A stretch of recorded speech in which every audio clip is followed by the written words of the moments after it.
There's been a lot of discussion lately about the inevitable transition into the next generation of video game consoles. In my last video, I talked about how Sony Interactive Entertainment's new CEO, John Tsuyoshi Kodera, confirmed during a corporate strategy meeting that PlayStation 4 is now entering the final stages of its life cycle. This came in just shortly after it was reported that yearly PlayStation 4 sales have finally peaked. While the console is still selling very well, the expectation is that yearly sales will begin to experience a decline moving forward. Now, I've said this before and I'll say it again, a console entering the final stages of its life cycle does not equate to it standing on its last legs. The platform has still got a couple years of fuel left in it, so for those freaking out about how they just bought a PS4, don't worry, you've got plenty of time, and there are still plenty of great first-party exclusives that have yet to be released or announced even. To further reassure this notion, I'd like to direct your attention to an article that the Wall Street Journal published just yesterday on May 23, 2018, through which editor Takashi Mochizuki further clarified some of the recent statements that Kodera provided.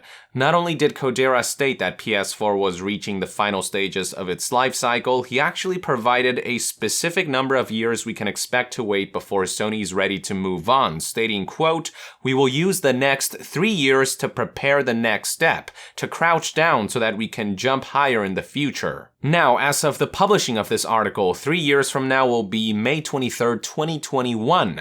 One thing I can tell you for sure is that there is no way Sony is releasing PlayStation 5 in May. Historically, every iteration of PlayStation has released in fall. The one exception is when PS2 launched in Japan first on March 4th, 2000, before it launched in North America later that year on October. But as far as North America is concerned, every PlayStation has released between September and November, and I can almost guarantee that the same will apply for PlayStation 5.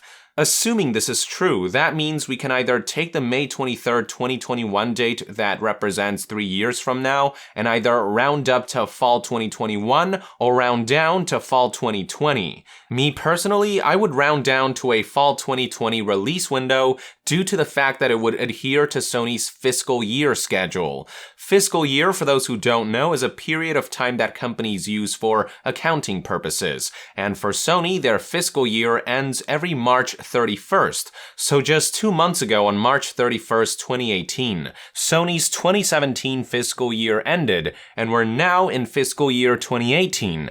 3 years from that is the fiscal year ending on March 31st, 2021. So when Kodera said that they'll be using the next 3 years to prepare for the next step, he likely meant that the next PlayStation will be out by March 31st, 2021. And going by how PlayStations have consistently released during fall, the most likely scenario is that we're looking at a fall 2020 release window for PlayStation 5, which still gives us a good 2.5 years with a PlayStation 4, and that's without counting the years it'll still be supported and remain in production in the months and years following PS5's launch. Something else that tells me rounding down to fall 2020 is a safer bet than rounding up to fall 2021 is the fact that Kodera has confirmed that PlayStation 4 is entering the final stages of its life cycle.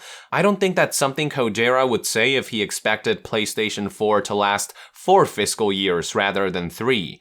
So yeah, all in all, based on all the rumors and analysis we have heard, and based on what Kodera recently had to say, I think that PlayStation 5 releasing on November 2020 is still the most likely scenario.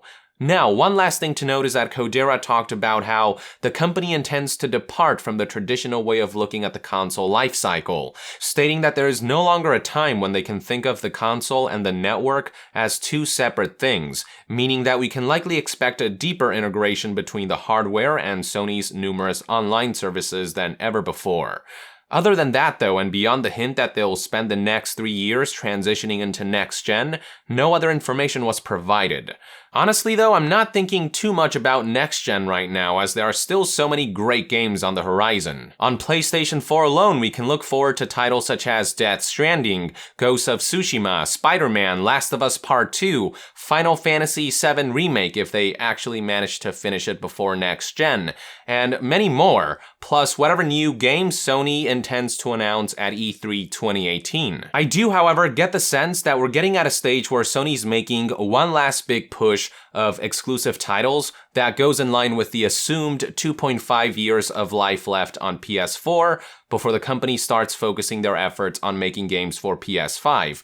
But that's still plenty of time to enjoy PlayStation 4 and all it has to offer. Anyway, with that, I would like to end this news update. Thank you for tuning in. If you enjoy my content, consider supporting me on Patreon. It is completely optional, but donating even as little as $1 a month will go a long way in helping maintain this channel. And to be further updated on all things gaming news, reviews, and discussions, stay tuned right here on Yong Yeah.